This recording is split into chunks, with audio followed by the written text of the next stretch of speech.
I mean, significantly, this is my very first public comment on the matter. Oh, really? Very first public comment on the matter. Okay. Now, this is a matter which has many, many dimensions. Yes. So many dimensions. First of all, there is no doubt at all that Sammy Gyamfi is a darling boy of the sitting president. Nobody can deny that. You understand? There's no doubt at all that he's a very popular figure in the National Democratic Congress. And there's no doubt at all also about the fact that he's a very efficient communicator, very eloquent, sometimes exceedingly abrasive, but still very eloquent and articulate and so on. And I'm not surprised that what has happened has split all the political parties in the middle. You have a case where people in the New Patriotic Party, some people in the New Patriotic Party are saying he's done nothing wrong and that nobody should touch him. And the same party has its officers holding a press conference to demand that he be suspended and that proper investigation should be carried out. Even the New Patriotic Party is divided. If you come to the National Democratic Congress, you have a similar situation, where some are actually calling for his head. And some are saying he's done nothing wrong, and so on. Now, that is an interesting personality, a personality whose actions leads to this significant, divisions in the major political parties must be a very interesting personality. And that is why this case becomes so very important. Because everybody has his or her eyes on President John Dramani Mahama and his chief of staff. Everybody is waiting to see what they are going to do. You understand? Because what they are going to do with this case may become a definition of the code of conduct. A definition of this government for now and for the future. And that is why they have to be very, very careful about how they treat this matter. It will be a definition. So I actually pity my friend Julius, you understand? It's a very big job he has to do. But he has to be careful. Because everybody is waiting to see what they will do. And you made the point. We gave Nana Addo Dankwa Akufo-Addo the name of clearing agent. Why? Because two deputy chief of staff of his were accused of something. The matter was referred to the CID. The CID cleared them. And then Apoka opponents say, hey, he's a clearing agent.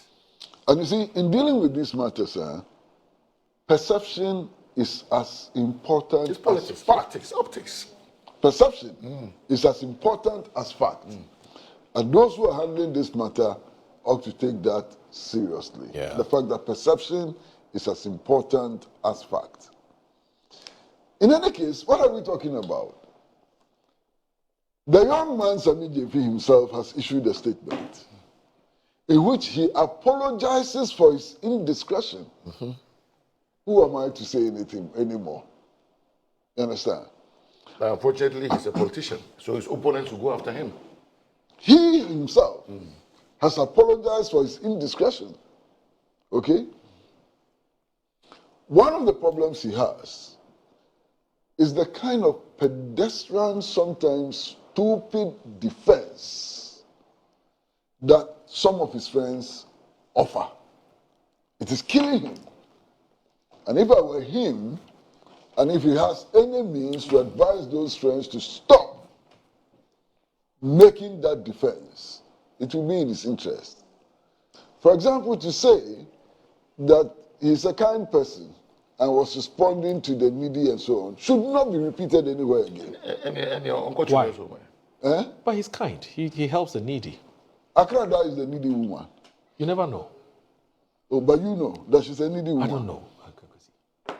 So why the introduction? Agradaa is a needy woman who is a beneficiary of charity. We heard you. They should stop saying that. We heard you. They should stop saying that. Right. And then the argument that, oh, this is not out of character, and that is a daily occurrence for Sammy Gyamfi. Stop saying that. You are not doing him any good by saying that. You are crucifying him. You understand? I have a lot of admiration for Sammy Gyamfi. And it's because he's very articulate. He's so very articulate. He's very logical. He's very combative and so on. There are some aspects of his things that I'm not very comfortable with. He's going. Yeah, but on the whole, he's a good communicator. And I think that you cannot look at the victory of the National Democratic Congress and ignore Sammy Gyamfi. He contributed to it. So he's an important figure. He's done his bit and so on. But stop putting childish defenses in the public domain. Because it infuriates people and it makes the campaign, stimulates the campaign. Some of the things being said should not be said. And I heard somebody say, for example, that, oh, he's always been rich. Abba, stop saying that. What is that? He's always been rich. Well, where is that coming from? So look, there are circumstances where sometimes justice is tampered with mercy. Alright? There are many instances, even in the law courts and so on. It happens. Yeah. It can happen in this case. The judgment actually now is that of the Chief of Staff and President Mahama. And in coming to a conclusion on this matter, they should weigh all the sides. You understand? You've just launched a code of ethics a week ago and made public commitments and so on. How does all of this sit in that scenario? And unfortunately, Mr. Julius Debra, you have to carry this can. You understand? You cannot behave like that guy in the Bible who said, let this cup pass me over or something. Is that what he said? Yes. You cannot behave like that. Okay. But yes, we like begging politicians for money too much. Enjoy, sir. Oh, no. No, it's a very filthy culture we've nurtured. It's terrible. I know what Kwesi will say, but why did they give? They didn't give. Not trouble for them. So, Ebu Bakman, your very good friend, Alan Stratton says the MPP needs voices like Eugene Entry to help revive and rebrand the party for future relevance. The current leadership, both in parliament and in day-to-day governance, is steadily eroding the party's appeal to Ghanaians. Please go ahead, sir. I've done a few radio programs with leaders of parties. Right. And when you close and you get out to the car park, sometimes there are 100 people there. Oh, it's terrible. Waiting to extort money from you. From the person. There's one general secretary that I pitied all the time. We will come out of this radio station, get to the car park, and there are about 100 people. And then they all start shouting, Honorable, something one, GS1, and so on. Bosu Neke, and all of that. And he has to pay. So he's always carrying a bag full of money. Yeah. And I always kept wondering where that money was coming from. Right. Because nobody earning a legitimate income will carry up to, if I'm not exaggerating, sometimes 100,000 to 30,000 to 40,000 in a bag, 100,000 just to distribute to praise singing crowds. So if he goes to a radio station 3 times in a week, how much is he spending? And then there are some people who have made it a profession. Yeah. Okay? So if you go to every ministry, there are about 20 of them lurking in the corner. As soon as they see the honorable driving, you know what I'm talking about. As soon as the honorable driving, I live it. You know what I know. I live it. They start shouting, honorable, honorable Bakupe, and so on. And the honorable is supposed to pay for it. How do you guys get the money to pay for all of this? And if you're an MP, still survive? And if you're an MP, your re-election can sometimes be determined by that. Yes. No. Oh, no, in no, some no, cases. no, No. no, In some cases. No. What? No. Not by the people who line up at the ministries. Oh, okay, no, I'm not talking Not about by the people who line up I'm at talking the about when they go to their constituencies. But it's the same in the constituencies. But Master, in the constituency, you have a big problem. Yes. Look, in the big constituency, an MP at the weekend can have 6 to 7 funerals. If you're an MP, you can't go to a funeral and donate 500 cedis. No.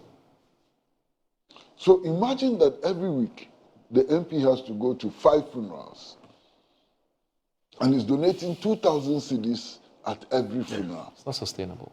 How much does he earn? And that is why yesterday I read some statement which had been made by Osla Owusu. Oh, yes. In defense of Nana Akufo-Addo. Exactly. And in there was a claim that the president had to subsidize the salaries of the MPs. Yes. I told you that's not true. Well, but she has It's not true? But I was in parliament with Esla. So I'm telling you it's not true. And I said, yesterday we met at peace. He read it. And I said, what shows that this letter is coming from Esla?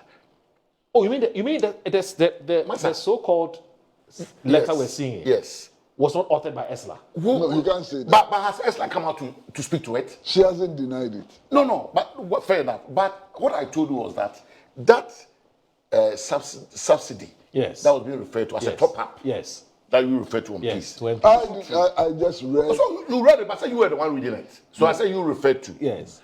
It was even bigger than our main salary. I said that cannot be true. No, forget about being bigger than your main salary. But you see, I've your salary. doubts about the authenticity of. Okay, but The writer. But hold on. Have you put a call through to her? Why should I put a question? Because she's a lawyer, she can come and defend. But I know it's not true. That's why she's not being responding to it. Yes, sir. Master, you can doubt it, whatever. On your salary, there is no way you can pay all these funeral donations and satisfy all those who gather at radio stations waiting for you. That's true. And there's There's no way. It's impossible. So a subsidy was coming from somewhere. Not necessarily. Maybe from private businessmen. From private businesses. Or All friends. of you do private business. No, they are friends. They are friends who are They are private friends. businessmen. They are friends. So that's the subsidy. That's why you said from